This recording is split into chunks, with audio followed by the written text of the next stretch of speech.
Είναι σαφέστατη αυτή η αντίδραση που έγινε από τα μέλη των όπλων δυνάμεων και βεβαίως αυτό που είπε στους διάφορους που έχουν τέτοιου είδους σκέψεις και σπαίνουν τέτοιου είδους φημολογίες, ότι ο στρατός δεν είναι του 1967.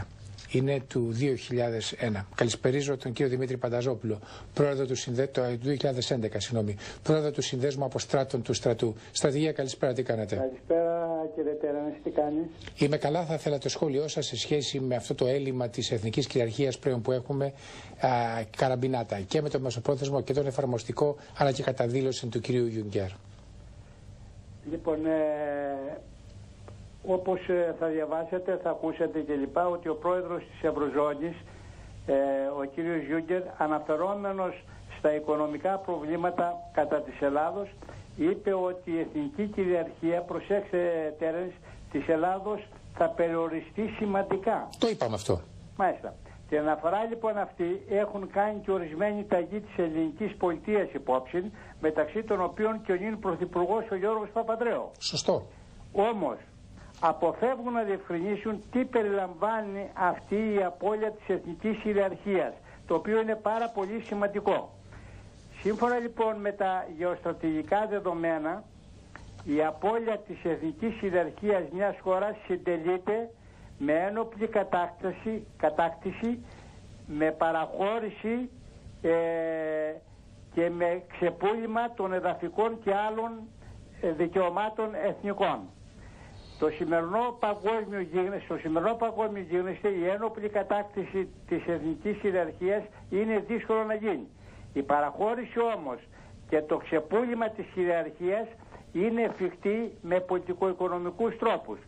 Γεγονός που διαγράφεται για τη χώρα μας από τις εξής άστοχες ενέργειες της εξουσίας μας.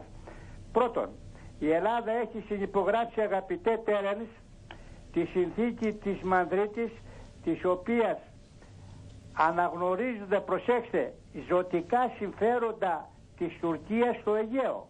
Δεύτερον, έχει υπογράψει και έχει αποδεχτεί τη συμφωνία του Ελσίνκη που αναγνωρίζει συνοριακές εκκρεμότητες μεταξύ Ελλάδος-Τουρκίας. Τρίτον, τα ξένα συμφέροντα, τα ξένα κέντρα αποφάσεων δηλαδή, εκμεταλλευόμενα, αγαπητέ Τέρενς, τον οικονομικό μας κατήφορο, θα δώσουν σε βάρος της Ελλάδος επώδυνες λύσεις για τα εθνικά μας θέματα, όπως Κυπριακό, Σκοπιανό και κυρίως το Αιγαίο.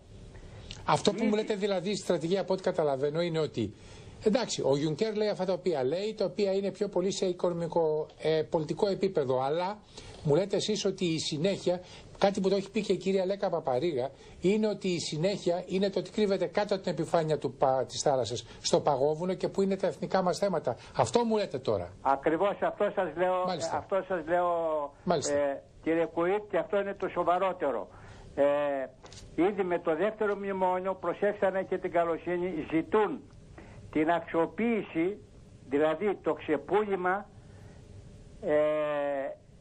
της κάθε πλουτοπαραγωγικής πηγής της χώρας μας, των αεροδρομίων, των λιμανιών, των ΔΕΚΟ, των διοδίων, των κρατικών λεωφορείων, των δημοσίων εκτάσεων και άλλα. Η κυβέρνηση τι κάνει?